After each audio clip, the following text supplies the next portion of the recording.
فاعوذ باللہ من شرور انفسنا ومن سیئات اعمالنا من یہد اللہ فلا مضل لہ ومن یضلل فلا ہادی لہ واشہد ان لا الہ الا اللہ وحدہ لا شریک لہ واشہد ان محمدا عبدہ ورسولہ اما بعد فإن خیر الحدیث کتاب اللہ وخیر الہدی ہدی محمد صلی اللہ علیہ وسلم وشر الامور محدثاتها وکل محدثۃ بدعۃ وکل بدعۃ ضلالہ وکل ضلالۃ فی النار۔ اعوذ باللہ السمیع العلیم من الشیطان الرجیم من حمزہ ونفخہ ونفثہ۔ بسم اللہ الرحمن الرحیم۔ اللہم صلی علی محمد وعلی آل محمد کما صلیت علی ابراہیم وعلی آل ابراہیم انک حمید مجید۔ اللہم بارک علی محمد وعلی آل محمد کما بارکت علی ابراہیم وعلی آل ابراہیم انک حمید مجید۔ رب اشرح لی صدری ویسر لی امری واحلل عقدۃ من لسانی یفقہوا قولی رب زدنی علما۔ ما کان محمد ابا احد من رجالکم ولکن رسول اللہ وخاتم النبیین۔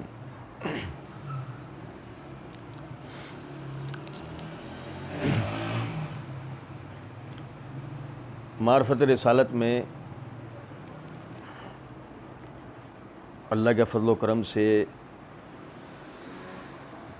رسول کسے کہتے ہیں، رسولوں کی تعلیمات کیا ہیں، رسول کی آئینی حیثیت، اور آج اللہ کے فضل و کرم سے ہم اس حوالے سے آخری موضوع پڑھ رہے ہیں، رسول کی تشریحی حیثیت۔ تشریحی حیثیت کا مطلب یہ ہے، اللہ رب العزت نے دین نازل کیا، دین یہ اللہ کا کلام ہے، وہ الفاظ اور وہ مراد جو اللہ کی ہے، اس میں مخلوق کا کسی قسم کا کوئی دخل نہیں۔ لیکن انسان چونکہ لا علم پیدا ہوا تھا اور اللہ نے علم کے ذریعے اس پہ انعام کیا، اور یہی وجہ ہے کہ پہلی جو آیت ہے اقرأ بسم ربک الذی خلق خلق الانسان من علق اقرأ وربک الاکرم الذی علم بالقلم علم الانسان ما لم یعلم، تو اللہ رب العزت نے انسان کو علم سکھایا، الرحمن علم القرآن خلق الانسان علمہ البیان۔ اب مسئلہ یہ ہے کہ اس کو وہ پہلے نہیں پتہ تھا، اس کو وہ پتہ لگا ہے، اور پتہ لگا رسول کی زبانی۔ رسول کا جو تشریعی مقام ہے اس میں اللہ رب العزت نے اس پر وحی نازل کرنی ہے، جیسے کہ یہ سورہ نحل کی آیت نمبر 44 ہے۔ اللہ رب العزت نے فرمایا بالبینات والزبر، روشن نشانیوں اور دلائل کے ساتھ، اور تفسیری معنوں کے اعتبار سے روشن دلائل و کتابوں کے ساتھ۔ وَأَنزَلْنَا إِلَيْكَ الذِّكْرَ لِتُبَيِّنَ لِلنَّاسِ مَا نُزِّلَ إِلَيْهِمْ، اور بے شک کہ ہم نے اس قرآن کو اے نبی صلی اللہ علیہ وسلم آپ پہ نازل کیا ہے لِتُبَيِّنَ لِلنَّاسِ، تاکہ آپ لوگوں کے سامنے اس کی وضاحت کریں، مَا نُزِّلَ إِلَيْهِمْ، جو کچھ بھی ان کی طرف نازل کیا گیا ہے۔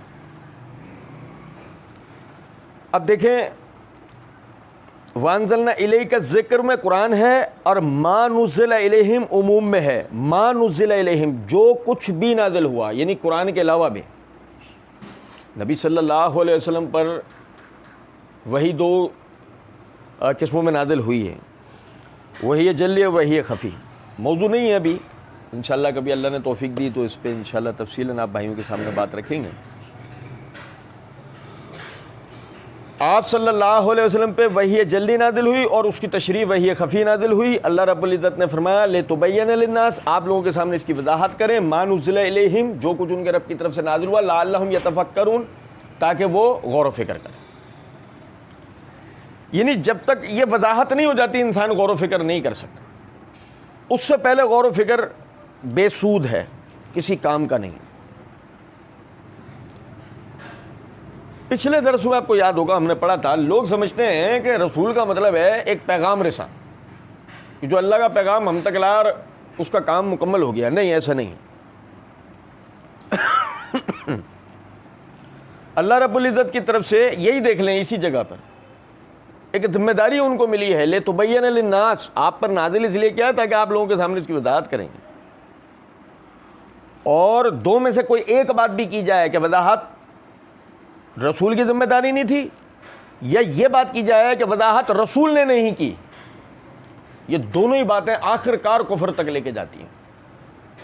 پہلی بات، رسول کی ذمہ داری وضاحت نہیں تھا، جیسے منکرین حدیث نے کہا ہے کہ جی انسان ہر زمانے میں اس وحی کے ساتھ آزاد ہے، اپنے زمانے کے قوانین، اپنے زمانے کے مسائل، اپنے زمانے کے تقاضوں کو مد نظر رکھتے ہوئے ان آیات کے وہ معنی و مفاہیم بیان کر سکتا ہے. ایسا قطعی نہیں ہے، نہ نقلاً یہ بات ثابت ہے، نہ عقلاً یہ بات ثابت ہے.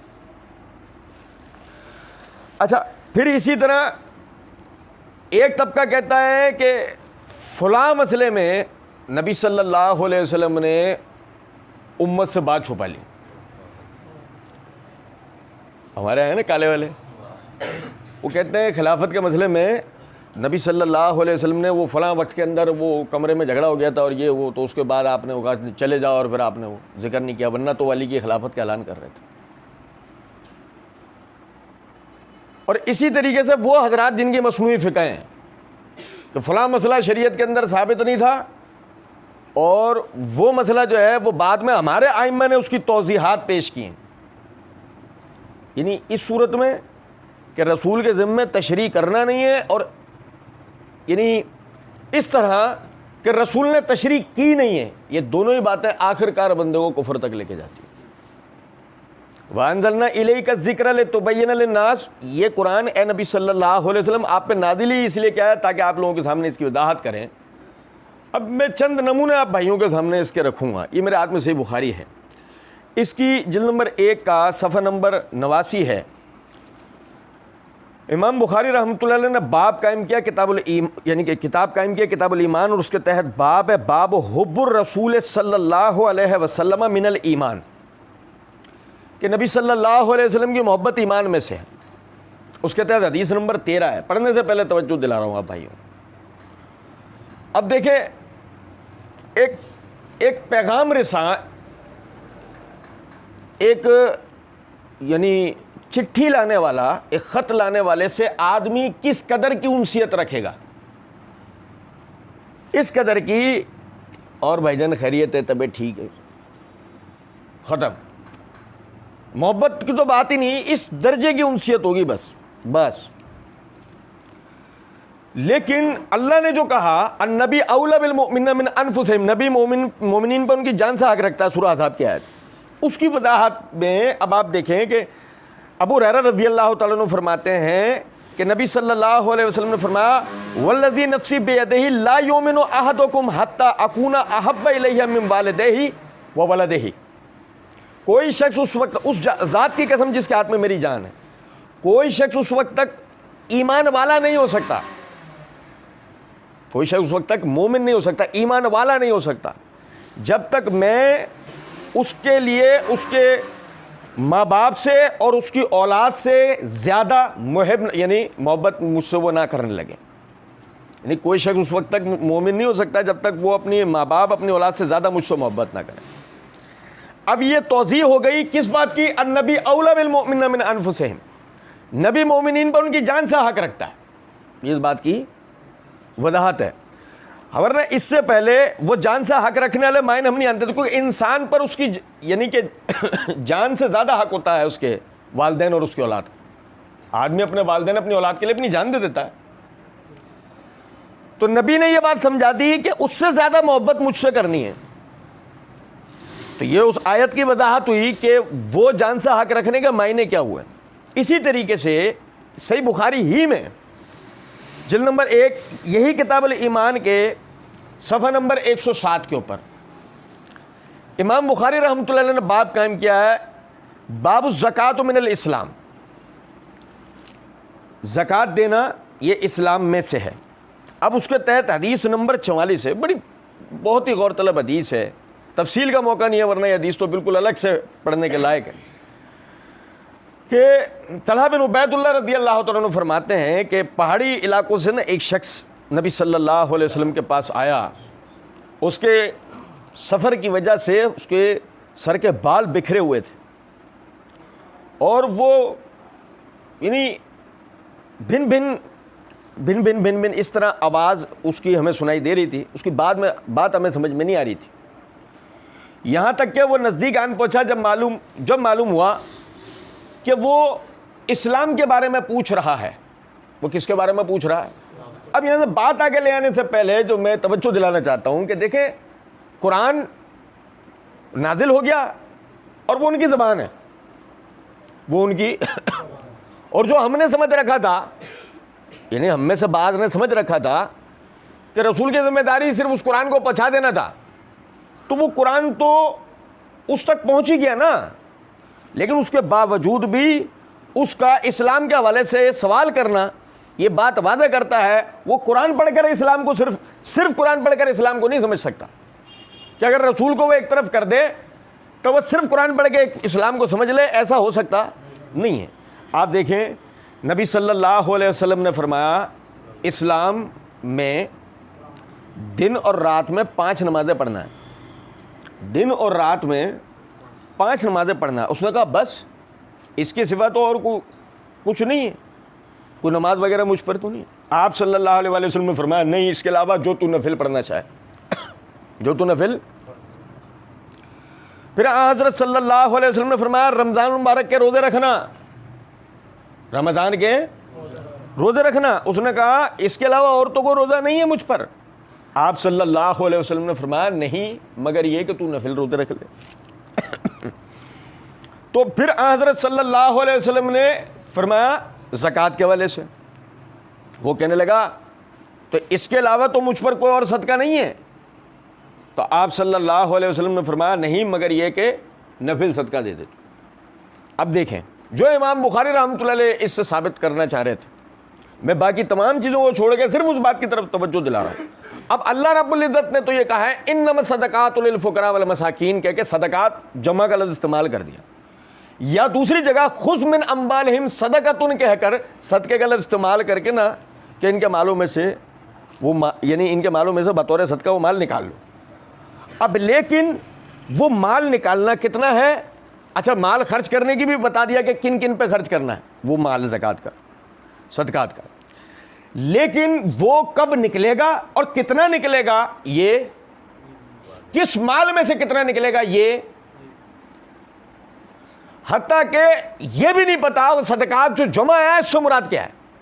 صدقہ واحد خذ من اموالہم صدقۃ میں تو صدقہ آ گیا نا، ختم ہو گئی بات، لیکن صدقات کا مطلب کیا ہے؟ صدقات کا مطلب کہ اس میں کوئی فرض ہے کوئی نفل ہے، جیسے کہ صلوات نمازیں تو کوئی فرض ہے تو کوئی نفل۔ اب وہ کہتا ہے کہ وہ شخص پیٹ یعنی کہ طلحہ بن عبید اللہ رضی اللہ عنہ کہتے ہیں وہ شخص پیٹ موڑ کر چلا اور یوں کہتا ہوا گیا اس ذات کی قسم جس کے ہاتھ میں میری جان ہے، میں نہ اس میں سے کم کروں گا نہ اس میں سے زیادہ کروں گا۔ نبی صلی اللہ علیہ وسلم نے فرمایا اگر یہ سچا ہے تو اپنی مراد کو پہنچ گیا، اگر یہ سچا ہے تو اپنی مراد کو۔ اب جو سمجھنے کی بات یہ ہے وہ قرآن پڑھ کے گیا ہے، وہ قرآن پڑھ کے گیا ہے، وہ قرآن کی وضاحت پڑھ کے گیا ہے۔ اب میری بات سمجھ رہے ہیں؟ یہ جو تشریح کرنا ہے نا، یہ شریعت جو بتانا ہے، دیکھیں میں آپ کو بتاؤں ہمارے یہاں نا طبقہ ایک ہوتی ہے شریعت، ایک ہوتی ہے طریقت۔ سنو ذرا بات، ایک ہوتی ہے شریعت نہیں، ایک ہی ہے شریعت، ان الدین عند اللہ الاسلام، اللہ کے نزدیک دین صرف اور صرف کیا ہے؟ اسی کے اندر عقائد ہیں، اسی کے اندر معاملات ہیں، اسی کے اندر معمولات ہیں، اسی کے اندر عبادات ہیں، اسی کے اندر طریقہ ہے۔ طریقہ کو اس کے علاوہ کہیں اور تھوڑی ملے گا۔ گو اگر ہم یہ کہیں اس میں طریقہ نہیں تھا تو پھر رسول نے نہیں بتایا تو رسول فیل ہو گئے، نعوذ باللہ۔ اب اسی طریقے سے یہی صحیح بخاری کے اندر کتاب الوضو ہے، امام بخاری رحمۃ اللہ علیہ نے باب قائم کیا ہے باب فضل الوضوء والغر المعجلون من آثار الوضوء، صفحہ نمبر 162 ہے، حدیث نمبر 136۔ نعیم بن عبداللہ مجمر وہ کہتے ہیں کہ ابو ہریرہ رضی اللہ تعالیٰ عنہ کے ساتھ میں مسجد کی چھت پر چڑھا، انہوں نے وضو کیا، پھر کہا کہ میں نے نبی صلی اللہ علیہ وسلم سے سنا، آپ فرماتے تھے میری امت کے لوگ قیامت کے دن بلائے جائیں گے، وضو کے نشانوں سے ان کی پیشانیاں ہاتھ پاؤں سفید ہوں گے، اب جو کوئی تم میں سے اپنی سفیدی بڑھانا چاہے وہ بڑھا لے۔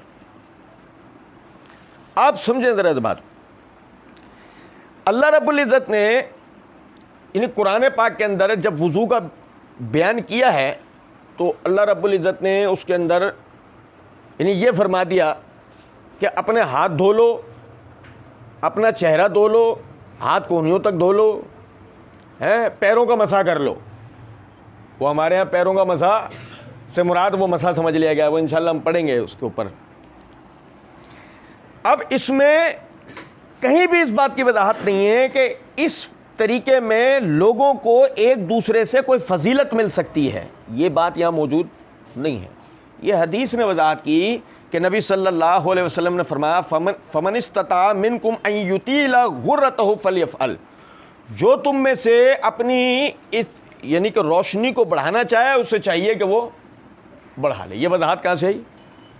یہ وضاحت رسول نے کر دی۔ اسی طریقے سے پھر اسی صحیح بخاری کتاب الوضو کے اندر یہ حدیث ہے، صفحہ نمبر 176 پہ باب قائم کیا باب غسل الاعقاب وکان غسل الاعقاب یعنی ایڑیوں کا دھونا، ایڑیوں کا۔ اب محمد بن زیاد کہتے ہیں کہ میں نے ابو ہریرہ رضی اللہ تعالیٰ عنہ سے سنا اس کیفیت میں کہ وہ ہمارے سامنے سے آ جا رہے تھے، لوگ برتن سے وضو کر رہے تھے، تو انہوں نے کہا وضو کو پورا کرو، وضو کو۔ نبی صلی اللہ علیہ وسلم نے فرمایا ایڑیوں کی خرابی ہے کہ ان کے لیے جہنم کی آگ ہے، ان کے لیے جہنم کی آگ ہے۔ کیا مطلب ہوا اس بات کا؟ یعنی کہ ایک آدمی وضو کر رہا ہے، وضو میں اگر اس نے ایڑی دھونے میں کوئی غفلت کی تو اس کے لیے کیا ہے؟ اب قرآن میں اللہ رب العزت نے جو مسح کا ذکر کیا ہے اس میں دھونے کا کہاں سے آ جائے گا ایڑیوں کا؟ لیکن یہ رسول نے وضاحت کی نا۔ اب جو مسح کرتے رہیں گے، دیکھو رسول کی وضاحت چھوڑنے کا یہ نقصان ہوتا ہے، اگر آپ نے رسول کی وضاحت چھوڑ کے وہ قرآن کے ظاہری معنی لے کے مسح شروع کر دیا تو نتیجتاً ایڑیوں کو دھو، ورنہ ان کے لیے جہنم کی آگ ہے۔ بظاہر تو ایک آدمی وضو کر کے نیکی کمانے بیٹھا تھا، لیکن الٹا وہ کیا ہو کے کھڑا ہوا ہے؟ اپنے پیروں کو جہنم کی آگ کے مستحق بنا کے کھڑا ہوا ہے۔ اسی طریقے سے یہ صحیح بخاری کتاب الاذان کے اندر امام بخاری رحمۃ اللہ علیہ نے باب قائم کیا باب امر النبی صلی اللہ علیہ وسلم الذی لا یتم رکوعہ بالاعادہ، یعنی کہ نبی صلی اللہ علیہ وسلم کا اس شخص کو کہ جو رکوع پورا نہیں کر رہا تھا دوبارہ نماز پڑھنے کے لیے کہنا۔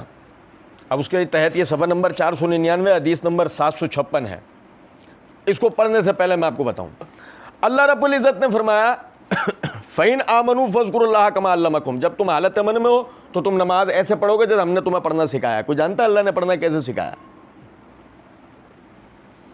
اگر آپ نے ذہن یہ بنا رکھا تھا، مثال ہے کہ وہ آپ کو قرآن کی ظاہری آیات پڑھ کے پتہ لگ جائے گا، تو وہ نہیں پتہ لگتا، وہ پتہ لگتا، وہ پتہ نہیں لگتا۔ اور اگر آپ یہ سمجھتے ہیں کہ وہ وضاحت رسول دے کے ہی نہیں گئے تو وہی جیسے میں نے تھوڑی دیر پہلے عرض کیا، اس کا مطلب یہ ہو گیا کہ رسول فیل ہو گئے، وہ اپنے منصب میں کامیاب ہو پائے، وہ کامیاب نہیں ہو پائے۔ اب دیکھیں کہ جیسے ہم نے پڑھا وَأَنزَلْنَا إِلَيْكَ الذِّكْرَ لِتُبَيِّنَ لِلنَّاسِ، ہم نے تو یہ قرآن نازل ہی آپ پہ اس لیے کیا تاکہ آپ لوگوں کے سامنے اس کی وضاحت کریں۔ تو حدیث کے اندر الفاظ ہیں کہ ابو ہریرہ رضی اللہ تعالیٰ عنہ فرماتے ہیں کہ نبی صلی اللہ علیہ وسلم مسجد میں تشریف فرماتے ہیں، اتنے میں ایک شخص آیا، اس نے نماز پڑھی، پھر آ کر اس نے آپ صلی اللہ علیہ وسلم کو سلام کیا، آپ نے سلام کا جواب دیا اور فرمایا جا نماز پڑھ، تو نے نماز نہیں پڑھی، جا نماز پڑھ، تو نے نماز نہیں پڑھی۔ وہ گیا اور پھر اس نے نماز پڑھی، اور پھر آ کر اس نے سلام کیا، آپ صلی اللہ علیہ وسلم نے فرمایا جا کے نماز پڑھ، تو نے نماز نہیں پڑھی۔ پھر وہ اسی طرح دوبارہ سے پڑھ کے آیا، ایسا 3 مرتبہ ہوا۔ آخر وہ کہنے لگا قسم اس ذات کی جس نے آپ کو حق کے ساتھ رسول بنا کر بھیجا ہے، میں اس سے اچھے طریقے سے نماز نہیں پڑھ سکتا تھا، میں اس سے اچھے طریقے سے نماز نہیں پڑھ سکتا، مجھے آپ سکھائیے، مجھے آپ۔ تو سکھانے کا منصب کس کا ہے؟ اور دوسری بات کہ اگر نماز کسی بھی طریقے سے پڑھی جا سکتی ہوتی تو یہاں یہ بحث ہوتی کہ جا تو نماز پڑھ، تو نے نماز ہی نہیں پڑھی ہے۔ ہمارے ہاں تو لوگوں نے ڈھکوسلا دماغ میں بنا رکھا نا کہ سجدہ تو اللہ کو ہوتا ہے، جیسے چاہے کر لو، بھائی جو چاہ رہا جاؤ نماز۔ وہ بھی اسی طرح مسجد میں وہ بھی تو سجدہ ہی کر کے آ رہا تھا نا، وہی تو نماز پڑھ کے آ رہا تھا، سجدہ ہی کر کے آ رہا تھا نا، لیکن نبی صلی اللہ علیہ وسلم بار بار اسے بھیج رہے ہیں جا نماز پڑھ، تو نے نماز آپ مجھے سکھائیں۔ کون سکھائے گا؟ نبی صلی اللہ علیہ وسلم سے۔ آپ نبی صلی اللہ علیہ وسلم کی اس دین میں تشریعی حیثیت، شریعت بیان کرنے والے کون ہیں؟ اللہ کے نبی صلی اللہ علیہ وسلم کے علاوہ کوئی بھی شریعت ساز اللہ ہے، اور شریعت بتانے والے محمد صلی اللہ علیہ وسلم۔ آپ کے علاوہ کوئی شخص بھی شریعت بتانے والا نہیں ہے، بتائے ہوئے کو سمجھانے والا ہے، کہ جو بتایا ہوا ہے، سمجھایا ہوا ہے، اسے آگے پہنچانے والا ہے۔ بلغوا انی ولو آیۃ، مجھ سے تم تک ایک آیت بھی پہنچی ہو دوسروں تک پہنچا دینا، یہ ہے سب کا منصب۔ کوئی بھی شریعت اپنے طور پہ بتا سکتا۔ آپ نے فرمایا جب تو نماز کے لیے کھڑا ہو تکبیر کہے، پھر جو تجھے قرآن میں سے آسان ہو وہ پڑھ، پھر یعنی رکوع کر اور اطمینان سے ٹھہر جا یہاں تک کہ تو اطمینان سے رکوع کر لے، پھر رکوع سے سر اٹھا اور سیدھا کھڑا ہو جا یہاں تک کہ تو اطمینان سے کھڑا ہو جائے، پھر سجدہ کر اور اس میں ٹھہر جا یہاں تک کہ تو اطمینان سے سجدہ کر لے، پھر سجدے سے سر اٹھا اور اطمینان سے بیٹھ جا یہاں تک کہ تو اطمینان سے بیٹھ جائے، پھر اس کے بعد سجدہ کر اور اس میں ٹھہر جا یہاں تک کہ تو اطمینان سے سجدہ کر لے، پھر سر اٹھا اور بیٹھ جا، اور اسی طرح اپنی ساری نماز میں کر۔ یہ نبی صلی اللہ علیہ وسلم بتائیں گے۔ اب اگر میں نبی صلی اللہ علیہ وسلم کی بتائی ہوئی حیثیت کو یعنی اس سے صرف نظر کر لوں گا، یا میں یہ کہوں گا کہ نہیں آپ صلی اللہ علیہ وسلم بتا کے نہیں گئے، یا میں یہ کہوں گا کہ اس بتائے ہوئے کی کوئی اہمیت نہیں ہے، تینوں صورتوں میں۔ پھر اسی طریقے سے یہی صحیح بخاری کتاب الجمعہ کے اندر امام بخاری رحمۃ اللہ علیہ نے باب قائم کیا، باب الخطبۃ علی المنبر، منبر پہ خطبہ دینے کا بیان۔ اس کے تحت حدیث نمبر 870 ہے، طویل حدیث ہے، میں اس کے آخری حصے سے آپ کو پڑھ کے بتا رہا ہوں کہ سہل بن سعد رضی اللہ تعالیٰ عنہ فرماتے ہیں کہ میں نے نبی صلی اللہ علیہ وسلم کو دیکھا، آپ نے منبر پہ نماز شروع کی، کہاں؟ تکبیر کہی، پھر رکوع کیا، رکوع کے بعد الٹے پاؤں نیچے اترے اور اتر کر نیچے سجدہ کیا، نیچے اتر کر سجدہ کیا، پھر منبر پہ چلے گئے، دوسری رکعت بھی پڑھ کے دکھائی، پھر جب نماز سے فارغ ہوئے تو لوگوں کی طرف چہرہ مبارک کیا اور فرمایا میں نے یہ اس لیے کیا کہ تم میری پیروی کرو اور مجھ سے اپنی نماز سیکھ لو، مجھ سے اپنی نماز۔ یہ سکھائیں گے کون؟ یہ آپ کی ذمہ داری تھی، یہ آپ بلغ ما انزل الیک من ربک، اے نبی صلی اللہ علیہ وسلم اللہ کی طرف سے جو کچھ آپ کی طرف نازل ہوا ہے آپ سے لوگوں تک پہنچائیں۔ تو پہنچانے کا مطلب ہے سکھائیں۔ اگر کسی بات کے لیے میں یہ کہہ دوں کہ نبی صلی اللہ علیہ وسلم یہ سکھا کے نہیں گئے تو میں دو حال میں سے کسی ایک حال میں ہوں، یا تو میں جاہل ہوں، مجھے دین کا پتہ ہے نہیں، اور یا میں نبی صلی اللہ علیہ وسلم کے سکھائے ہوئے کو لینا چاہتا۔ اچھا پھر دیکھیں اسی طرح صحیح بخاری ہی کے اندر یہ پہلی جلد کے صفحہ نمبر 883 کے اوپر امام بخاری رحمۃ اللہ علیہ نے باب قائم کیا، باب سنت العیدین لأہل الاسلام، اہل اسلام کے لیے عید کا طریقہ کیا ہے؟ اہل اسلام کے لیے عید کا طریقہ کیا ہے؟ اس کے تحت حدیث نمبر 904 ہے، بہت پیاری حدیث ہے۔ عائشہ صدیقہ رضی اللہ تعالیٰ عنہ فرماتی ہیں کہ ہمارے گھر ابو بکر آئے۔ کون ہے؟ اس وقت میرے پاس انصار کی 2 لڑکیاں وہ شعر پڑھ رہی تھی جو جنگ بعث ہوئی تھی، جو بعث کی جنگ میں پڑھے گئے تھے۔ حضرت عائشہ فرماتی ہیں کہ ابو بکر رضی اللہ عنہ نے ان کو دیکھا تو کہا ہیں یہ کیا شیطانی بازے نبی صلی اللہ علیہ وسلم کے گھر میں بجا رہی ہو؟ لے میں گنگنانا کیا ہوتا ہے؟ قرآن چھوڑ کے ہر چیز شیطانی باجا ہے. اور کہنے والے کون ہیں؟ مزاج شناس رسول. اس امت میں نبی صلی اللہ علیہ وسلم کے بعد اس امت کے سب سے بڑے عالم. یہ کیا شیطانی باجا بجا رہی ہو؟ اور وہ کہتی ہیں عائشہ کہ وہ عید کا دن تھا. وہ کیا دن تھا؟ عید کا دن تھا. تو نبی صلی اللہ علیہ وسلم نے ابو بکر صدیق رضی اللہ تعالیٰ عنہ فرمایا اے ابو بکر، ہر قوم کی ایک عید ہوا کرتی ہے اور آج ہماری. سمجھے ہیں؟ چھوٹے بچے عید والے دن اس طرح کا کھیل تماشا کریں تو جائز ہے. چھوٹے بچے اگر عید والے دن اس طرح کا کھیل تماشا کریں تو جائز ہے. ابو بکر کو پتا تھا؟ ابو بکر صدیق رضی اللہ عنہ کو نہیں پتا تھا. وضاحت کس نے کی؟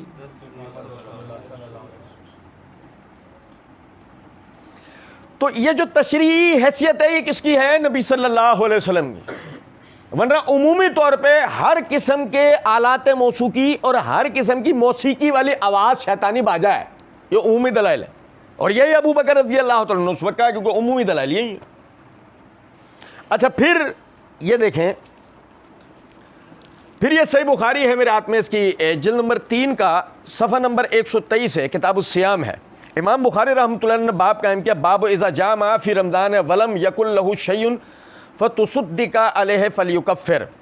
اس کے تحت یہ حدیث نمبر ہے 1936. ابو ہریرہ رضی اللہ تعالیٰ عنہ فرماتے ہیں کہ ہم نبی صلی اللہ علیہ وسلم کی خدمت میں موجود تھے کہ ایک شخص نے حاضر ہو کر کہا اے اللہ کے رسول صلی اللہ علیہ وسلم، میں تباہ ہو گیا، میں تباہ ہو گیا. آپ صلی اللہ علیہ وسلم نے فرمایا کیا بات ہوئی؟ اس نے کہا میں نے روزے کی حالت میں اپنی بیوی سے ہم بستری کر لی ہے. تو اس پر نبی صلی اللہ علیہ وسلم نے فرمایا تیرے پاس کوئی غلام ہے جسے تو آزاد کر سکتا ہو؟ وہ بات آگے لے آنے سے پہلے میں ایک نقطہ آپ کو بتاؤں. یہ بات تو طے شدہ ہے، ہر قسم کی یعنی جس کو کہتے ہیں کہ شہوات کو پورا کرنا روزے کی حالت میں جائز نہیں ہے. اب اس کو اس بات کا پتہ ہے کہ جائز نہیں ہے، یہی وجہ وہ کیا کہہ رہا ہے میں تباہ ہو گیا. کیونکہ اس سے پہلے تک یہ مسئلہ پتہ نہیں تھا کہ اگر روزے کی حالت میں آدمی یہ کام کر دے تو پھر اس کے لیے کیا حکم ہے، اس کو پتہ نہیں ہے. اب اللہ رب العزت نے قرآن پاک کے اندر جو حکم نازل کیا نا، وہ یہ نازل کیا ہے کہ ہم نے روزے کی راتوں میں تمہیں تمہاری بیویوں کے پاس جانا جائز کر دیا. روزے کی یہ کب ہوا ہے؟ دن میں. یہ ہوا ہے دن میں. اب وہ کیا کہہ رہا ہے میں تباہ ہو گیا، کیونکہ ظاہر آیت یہی ہے، ظاہر قرآن کی آیت یہی ہے. تو اسے نہیں پتا نا کہ قرآن کی روشنی میں اب میرے لیے کیا حکم بچا، میں تو تباہ ہو گیا. نبی صلی اللہ علیہ وسلم نے فرمایا تیرے پاس کوئی غلام ہے جسے تو آزاد کر سکتا ہو؟ اس نے کہا نہیں. پھر آپ صلی اللہ علیہ وسلم نے فرمایا کیا تو 2 مہینے کے لگاتار روزے رکھ سکتا ہے؟ 2 مہینے کے لگاتار روزے، 60 روزے لگاتار تو رکھ سکتا ہے؟ اس نے کہا اللہ کے رسول اس کی بھی طاقت نہیں. پھر آپ نے کہا تو 60 مسکینوں کو کھانا کھلانے کی طاقت رکھتا ہے؟ نہیں سمجھے؟ دیکھو وضاحت ہوتی جا رہی ہے. اگر ایک آدمی اتنا طاقتور ہے غلام آزاد کر سکتا ہے چلے 5 منٹ میں فارغ، یہ نہیں 60 مسکینوں کو کھانا کھلا دے، پیسے نہیں ہیں، پھر 60 روزے لگاتار رکھ لے. نہیں سمجھے؟ اچھا جی، اس نے جواب میں اس کے کہا نہیں، 60 مسکینوں کو کھلانے کی بھی طاقت نہیں. اب صحابی کہتے ہیں نبی صلی اللہ علیہ وسلم کچھ دیر کے لیے ٹھہر گئے، خاموش ہو گئے، آپ نے کوئی بات نہیں. ہم بھی اپنی اسی حالت میں بیٹھے ہوئے تھے کہ آپ کی خدمت میں ایک بڑا تھیلا پیش کیا گیا جس میں کھجوریں تھیں. ٹھیک ہے، نبی صلی اللہ علیہ وسلم نے کہا وہ جو سوال کرنے والا تھا ابھی وہ کدھر گیا؟ تو اس نے کھڑے ہو کے کہا اللہ کے رسول میں حاضر ہوں. تو نبی صلی اللہ علیہ وسلم نے فرمایا یہ لے اور جا صدقہ کر دے. وہ صدقہ کیا ہے؟ وہی 60 مسکینوں کو یہ لے اور جا کے صدقہ کر دے. اس نے کہا اے نبی صلی اللہ علیہ وسلم میں اپنے سے زیادہ محتاج پہ صدقہ کروں؟ اور نہیں سمجھے؟ جب یہ بات کہی گئی نا کہ مسکین محتاج پہ صدقہ کر، تو کہہ رہا ہے کہ مجھ سے بھی زیادہ پہ کرو، یعنی بتانے کا چاہ رہا ہے کہ میں سب سے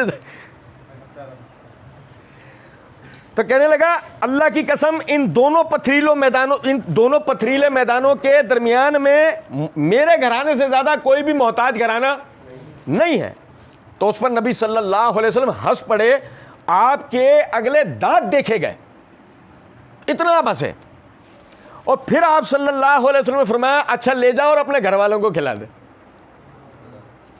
لو بھائی آخری کفارہ کیا نکل کر آیا کہ ایسا غریب آدمی کہ جو بالکل ہی وہ یعنی کہ اس کی طرف سے کوئی اور کفارہ دے گا، اس کی طرف سے، اور وہ خود بھی استعمال کر سکتا ہے۔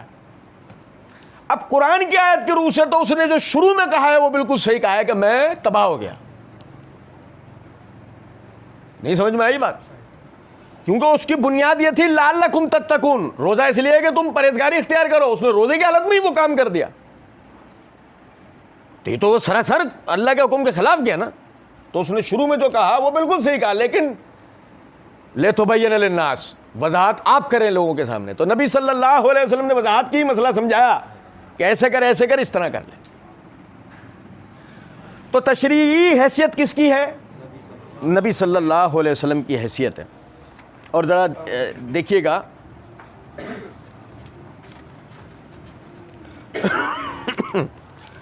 پھر یہ میرے ہاتھ میں صحیح مسلم ہے، اس کی جلد نمبر 3 کا صفحہ نمبر 647 ہے، کتاب الحج ہے۔ امام نووی رحمۃ اللہ علیہ نے اس پہ باب قائم کیا، باب فرض الحج مرتن فی العمر، عمر میں ایک مرتبہ حج فرض ہونے کا بیان۔ اس کے تحت حدیث نمبر 3153 ہے۔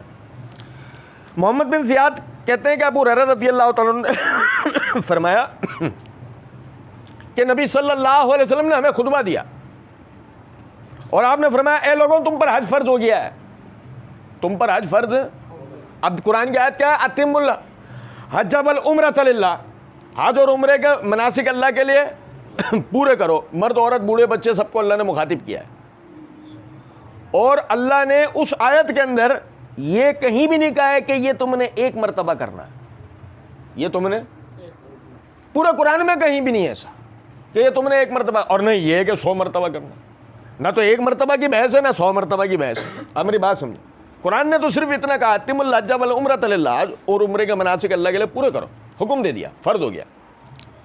اب نبی صلی اللہ علیہ وسلم نے فرمایا کہ لوگوں تم پر حج فرض ہو گیا، پس حج کیا کرو، پس حج کیا کرو۔ ایک شخص نے عرض کیا یا رسول اللہ صلی اللہ علیہ وسلم کیا حج ہر سال فرض ہے؟ کیا سوال کیا اس نے؟ کیا حج ہر سال فرض ہے؟ وہ کہاں کھڑے ہو کے یہ سوال کر رہا ہے؟ وہ یہ سوال مدینہ میں کھڑے ہو کے کر رہا ہے۔ ابو ہریرہ راوی ہے نا، ابو ہریرہ مدینہ میں تھے نا، سمجھے ذرا بات کو۔ وہ یہ سوال مدینہ میں کھڑا ہو کے کر رہا ہے، اس کے لیے حج کرنا کیا ہے؟ ایک شہر کا سفر۔ اور جو ہمارے جیسا ہے یا ہمارے دیگر بھائیوں جیسا ہے، مثال ہے کوئی افریقہ میں رہتا ہے، کوئی انٹارکٹیکا میں رہتا ہے، کوئی ایشیا میں رہتا ہے، کوئی کہیں رہتا ہے، کوئی کہیں رہتا ہے، ہر سال حج کرنے کی طاقت ہے؟ سنیں، اس نے کہا کیا حج ہر سال فرض ہے؟ اب بظاہر تو قرآن کی آیت یہی ہے نا، نہ اس نے ایک دفعہ کی کہا ہے نہ 100 دفعہ کی کہا ہے، اس نے تو سیدھا کہہ دیا قرآن میں تو آیت اس طرح کے جو حج اور عمرے کے مناسک پورے کرو، بس ختم۔ اب وضاحت کون دے رہے؟ اس نے نبی صلی اللہ علیہ وسلم سے سوال کیا، آپ صلی اللہ علیہ وسلم خاموش ہو گئے۔ آپ خاموش کیوں ہو گئے؟ سنیے ذرا، اللہ قرآن میں کہتا ہے سورہ نجم آیت نمبر 3 اور 4 میں وما ينطق عن الهوى ان هو الا وحی یوحی، میرا نبی اپنی طرف سے کچھ نہیں کہتا، یہ وہی کہتا ہے جو ہم اس کی طرح بدریا وہی نازل کرتے ہیں۔ آپ خاموش اس لیے ہو گئے ابھی آپ پر وہی اتری کہ ہر سال کرنا ہے، 100 مرتبہ کرنا ہے، 2 مرتبہ کرنا ہے، 9 مرتبہ کرنا ہے، آپ خاموش رہو۔ حتیٰ کہ اس نے 3 بار یہی کہا، اس نے 3 بار یہی کہا۔ پھر نبی صلی اللہ علیہ وسلم نے اس سے کہا اگر میں ہاں کہہ دیتا، اگر میں ہاں کہہ دیتا تو حج ہر سال فرض ہو جاتا اور تم اس کی ادائیگی کی طاقت نہ رکھتے۔ اب دیکھو ایک ہی آیت میں 2 باتیں واضح ہو گئیں۔ پچھلا درس آپ بھائیوں کو یاد ہوگا، ہم نے اس کے اندر پڑھا تھا رسول کی آئینی حیثیت کو میں کہہ دیتا، کیا پتہ لگا، میں کہہ دیتا تو ہر سال تم پر حج، یہ رسول کے کہنے کی حیثیت ہے. کچھ بات آئی سمجھ میں؟ میں نے آپ بھائیوں کے سامنے بات رکھی تھی کہ رسول محض کوئی ایک پیغام رساں نہیں ہے کہ وہ آیا، اس نے کتاب دی، چلے گیا اور اس کی بات ختم ہو گئی، آپ کا اس کا تعلق ختم ہو گیا. ایسا نہیں ہے. اس کی آئینی حیثیت ہے، یعنی فیصلہ ہی اس کا چلے گا. وہ ہم نے پورا پڑھا تھا. اور آج ہم یہ پڑھ رہے ہیں اگر میں کہہ دیتا تم پر ہر سال حج، یہ اس حکم کی توسیع وہ قرآن کی آیت میں نہ ایک دفعہ، نہ 2 دفعہ، نہ 9 دفعہ، نہ 100 دفعہ قرآن کی آیت میں نہیں ہے، لیکن اگر میں کہہ دیتا تو ہر سال تم پر حج، یہ وضاحت ہو جاتی. آ رہی ہے کچھ بات سمجھ میں؟ کسی بھائی کے ذہن میں یہ خیال آ رہا ہو نہیں یہ تو قرآن کے مطابق بات نہیں ہے. ابھی آپ نے سورہ نجم آیت نمبر 3 اور 4 پڑھی، تو اسی کے ساتھ ساتھ سورہ بقرہ کی آیت بھی ہمیں ذہن میں رہنی چاہیے. فَلَا نُوَلِّيَنَّكَ قِبْلَةً تَرْضَىٰ لَهُ، کہ اے نبی صلی اللہ علیہ وسلم ہم آپ کے چہرے کا بار بار آسمان کی طرف اٹھنا دیکھتے ہیں، جس قبلے کی آپ کو دل میں خواہش ہے ہم اسی طرف آپ کو پھیر دیں گے.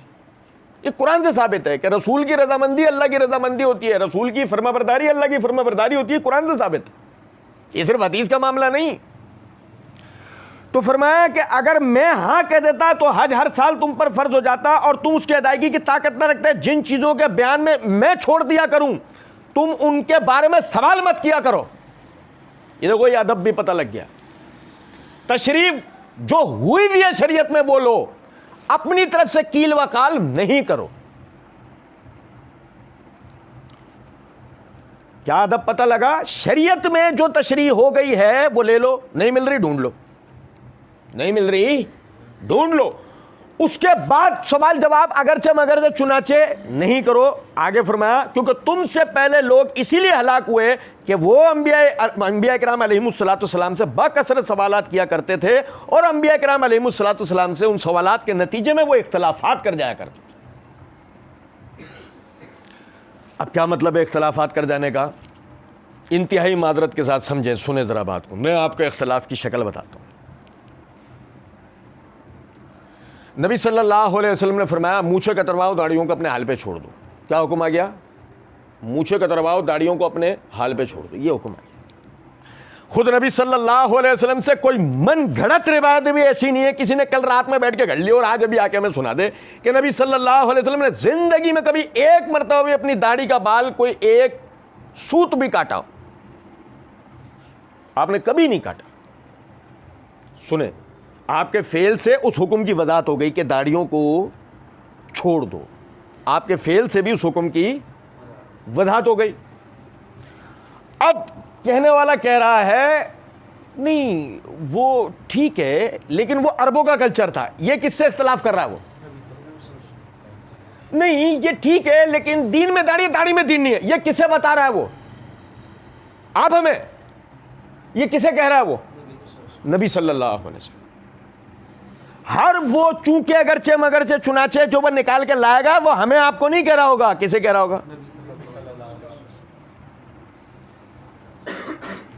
بکثرت سوالات مت کرو، جتنا تمہیں بتا دوں اتنا کر لو. اب کسی کے ذہن میں خیال آئے کہ مسئلہ یہ ہے کہ جو آپ صلی اللہ علیہ وسلم نے بتایا ہے وہ سب کرنا تو کسی کے استطاعت میں طاقت میں ہی نہیں ہے. خدا آپ صلی اللہ علیہ وسلم کی حدیث ہے بخاری مسلم دونوں میں، تم میں کون مجھ سے زیادہ اللہ سے ڈرنے والا ہے؟ آپ صلی اللہ علیہ وسلم جیسا ایمان اور عمل تو کبھی ہمارا ہو ہی نہیں سکتا نا. سنیں ذرا بات کو. یہی وجہ ہے حدیث میں آگے فرمایا لہذا فَإِذَا أَمَرْتُكُمْ بِشَيْءٍ فَأْتُوا مِنْهُ مَا اسْتَطَعْتُمْ. لہذا میں تمہیں جس بات کا کہہ دیا کروں، جس بات کا حکم دے دیا کروں، اس میں جس چیز پر بھی تمہیں عمل کرنے کی طاقت ہو عمل کر لو. وَإِذَا نَهَيْتُكُمْ عَنْ شَيْءٍ فَدَعُوهُ. اور پھر میں تمہیں جس چیز سے منع کر دوں اس سے رک جاؤ، اس سے بعد آ جاؤ. کتنی آسانی کے دے دی. میں تمہیں جس بات کے کرنے کا جس بات کے کرنے کا کہہ دیا تم لوگوں کو، اس میں سے جس بات کے لیے تم میں استطاعت ہے طاقت ہے تم کر سکتے ہو وہ سب تم کر لو. میں نے تمہیں جن جن باتوں سے روک دیا ہے ان سے بس بات ختم ہو گئی. یہ ہے پورا اصول. اب اس میں فرض ہے، واجب ہے، سنت ہے، مستحب ہے، مکروہ تنزیہی ہے، مکروہ تحریمی ہے، یہ ساری بکواسیں ہیں. عامیوں کے لیے نہیں ہے، عامی کے لیے بکواس ہے. یہ فقہاء و علماء کی بحث ہیں، عامیوں کے لیے نہیں ہے. عامیوں کے لیے تو یہ حکم ہے، میں تمہیں جس بات کا کہوں تم میں طاقت ہے کر لو. اب دیکھیں اسی طریقے سے دو مخصوص آخری یہ دو حدیثیں میں آپ بھائیوں کو پڑھ کے سنا رہا ہوں، اسے لازمی سمجھیں دونوں حدیثوں کو. یہ میرے ہاتھ میں صحیح بخاری ہے، اس کی جلد نمبر 4 صفحہ نمبر 154 ہے. سنیے گا ذرا بات، کتاب الجہاد ہے. امام بخاری رحمۃ اللہ نے باب قائم کیا، باب افضل الناس مومن مجاہد بنفسہ ومالہ فی سبیل اللہ. لوگوں میں سب سے افضل مومن وہ ہے جو اپنے جان اور مال کے ساتھ اللہ کے راستے میں جہاد کرتا ہو. اس باب کے تحت حدیث نمبر ہے 2786. غور سے سنیے گا.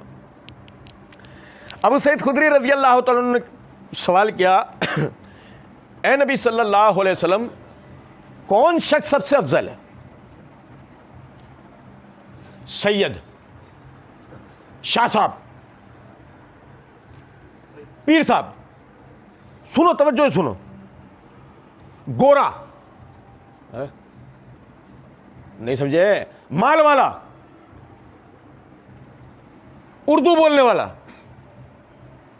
سمجھے؟ ہمارے ہاں جو افضلیت کی بحثیں ہیں نا، سنو ذرا بات کو. پوچھا کہ ای الناس افضل یا رسول اللہ صلی اللہ علیہ وسلم، اے اللہ کے رسول صلی اللہ علیہ وسلم لوگوں میں سب سے افضل کون ہے؟ نبی صلی اللہ علیہ وسلم نے فرمایا، مومن یجاہد فی سبیل اللہ بنفسہ ومالہ، وہ مومن جو اللہ کے راستے میں جان اور مال کے ساتھ جہاد کرتا ہے، جان اور مال دونوں لگاتا ہے، خود اور اللہ کے راستے میں جہاد کرتا ہے. صحابہ اکرام رضوان اللہ علیہ مجمعین نے پوچھا ثم من، پھر اس کے بعد قال مومن فی شیب من الشیاب یتقی اللہ ویدع الناس من شرہ، وہ مومن جو پہاڑوں کی گھاٹیوں میں رہنا اختیار کر لے، اللہ تعالیٰ کا خوف رکھتا ہو، لوگوں کو چھوڑ کر برائیوں سے خود کو محفوظ رکھ لے. دیکھیں، برائی کو روکنے کا سب سے آخری طریقہ اسلام کے پاس جہاد ہے. جو اگر کسی طرح جہاد رک جائے اور برائی پھیل کے آپ کو آ لے تو اس وقت میں برائی کو اختیار کرنا نہیں بتایا گیا، برائی سے بھاگ کے جنگلوں میں چلے جانا، پہاڑوں میں چلے جانا بتایا گیا. تو دو قسم کے مومن افضل ہیں. وضاحت کس نے دی؟ نبی نے. کیا ان سے افضل ہے؟ ایک جو برائی کے خلاف جہاد کرتا ہے جان اور مال سے، اسلام سے برائی کو دھکیل دیتا ہے، اسلام اور مسلمانوں سے برائی کو دھکیل دیتا ہے. جو اگر اس میں کامیاب نہیں ہو پائے تو بجائے برائی کو اختیار کرنے کے برائی سے بھاگ کے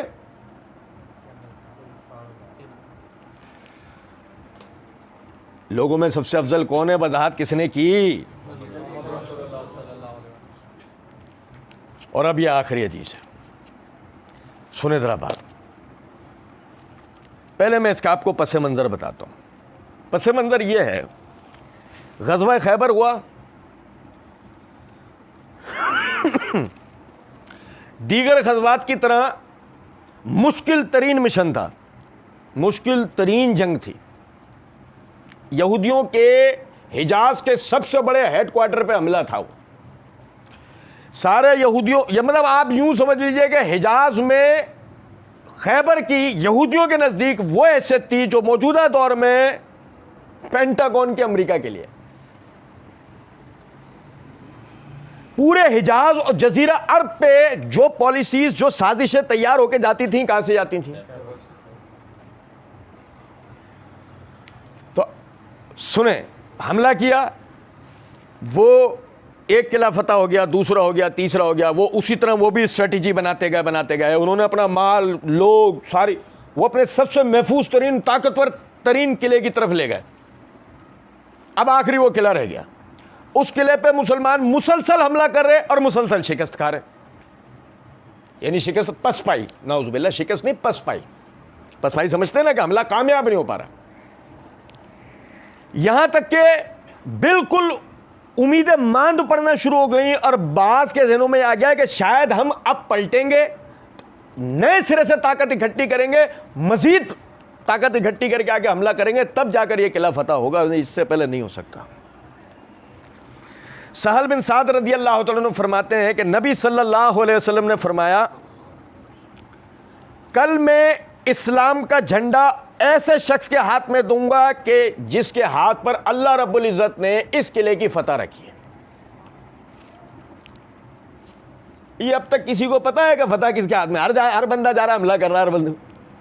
اب تک پتا یہ کس کے ہاتھوں ہوگا؟ وہی کھڑے کھڑے دیکھ لو, وضاحت کرنے والے کون ہیں؟ طریقہ بتانے والے نبی ہیں. یہ نہیں ہو رہا نا تو میں بتاؤں گا. اللہ نے جس کے ہاتھ میں رکھا کل اس کا نام آئے گا. اب صحابہ کرام رضوان اللہ علیہم اجمعین پوری رات انتظار میں تھے کہ دیکھیں کہ کل جھنڈا کسے ملتا ہے. جب صبح ہوئی تو سب سرکردہ لوگ اسی امید میں تھے کہ کاش مجھے مل جائے. سب آگے بڑھ بڑھ کے جا کے کھڑے. لیکن نبی صلی اللہ علیہ وسلم نے کہا علی کہاں ہے؟ علی, مولا علی کا چورن بیچنے والے, اور نہیں سمجھے؟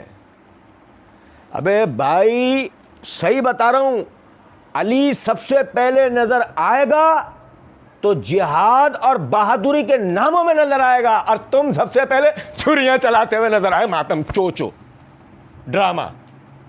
علی کفار کو مارتا نظر آئے گا, یہ اپنے آپ کو مارتے نظر آئیں گے. اور سمجھو پھر علی اور ان میں کس بات کی مطابقت ہے؟ تم علی کو نہیں مانتے, پھپتی ہمارے لیے علی, ہم جہاد کو مان کے علی کو نہیں مان رہے, وہ جہاد کو چھوڑ کر علی کو ماننے والے. کتنا بڑا لطیفہ. بار علی کہاں ہے؟ عرض کیا کہ وہ آنکھوں کے درد میں مبتلا ہے.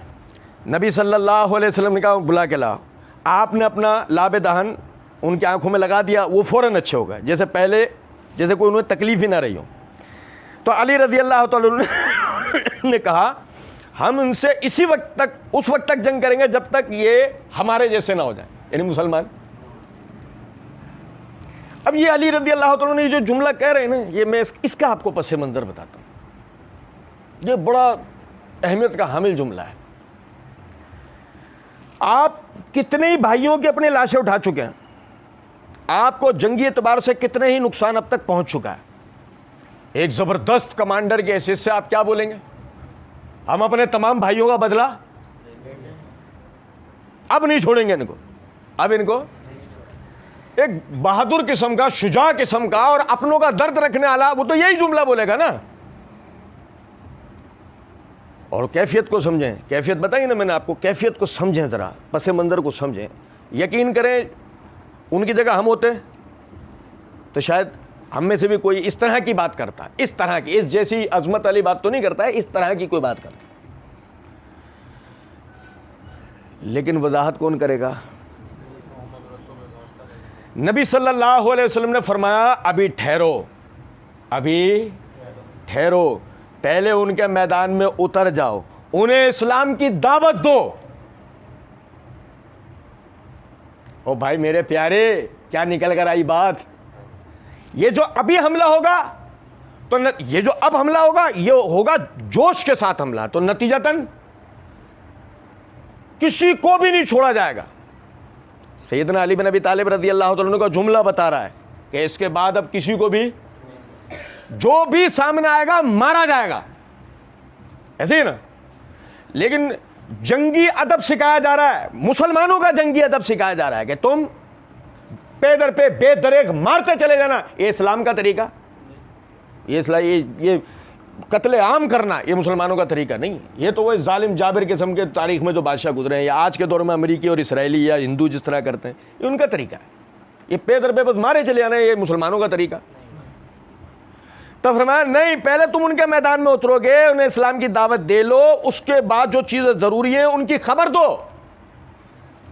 اس کے بعد جو چیزیں ضروری ہیں ان کی, مثلاً اسلام قبول کرنے کے بعد ضروری چیزیں کیا ہیں؟ نماز, روزہ, زکوٰۃ, حج. نہیں سمجھے بات کو, کہ ان کو ضروری چیزوں کی خبر دو. فرمایا اللہ کی قسم اگر تمہاری وجہ سے ایک شخص کو بھی ہدایت مل جائے تو تمہارے لیے سرخ اونٹ حاصل کرنے سے بہتر ہے.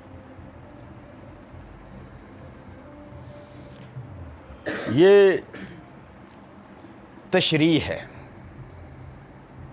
کہ جوش میں ہوش کھونے نہیں ہیں. آپ کے اسلامی جنگی ادب و اصولیات یہ ہیں.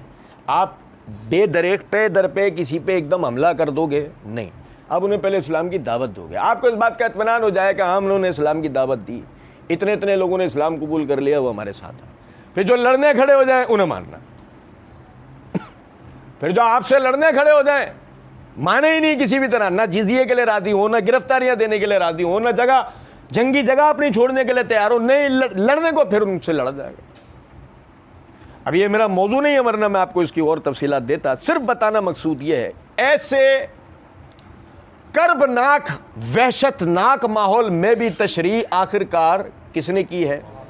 محمد الرسول اللہ صلی اللہ علیہ وسلم. یہ 10 مثالیں آپ بھائیوں کے سامنے رکھنے کا مطلب یہ تھا کہ نبی صلی اللہ علیہ وسلم شارع اسلام ہے.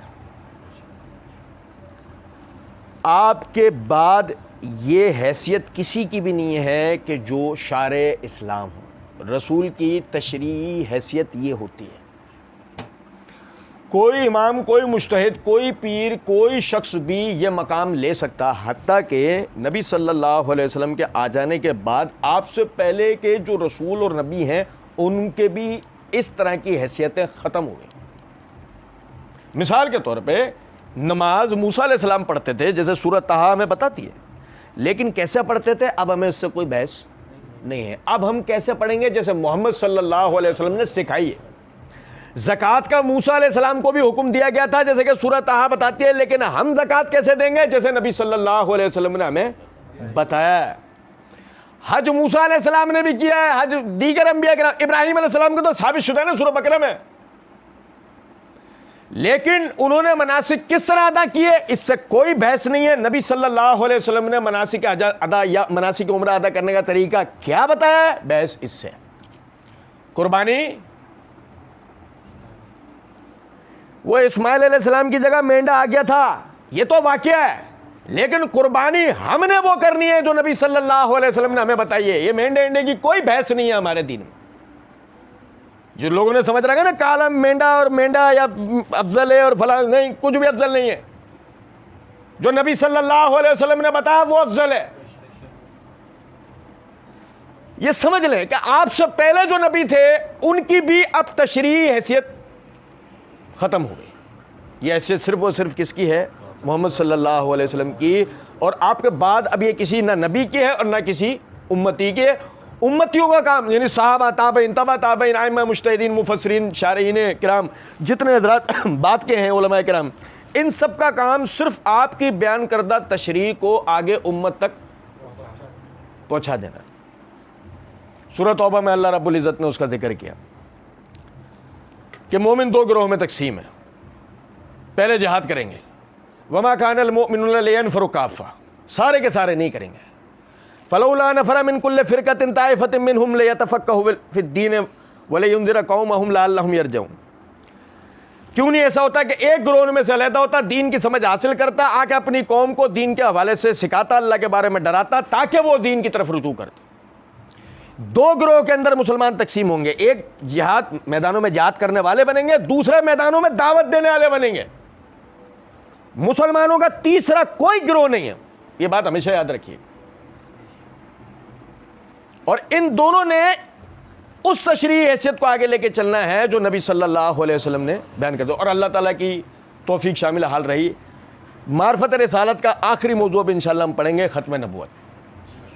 اور اس کے اندر ہم پڑھیں گے کہ ہر قسم کی جو حیثیت ہے الہامی وہ نبی صلی اللہ علیہ وسلم پر اللہ نے مکمل کر دیا. اللہ رب العزت توفیق دینے والا ہے. وما علینا الا البلاغ.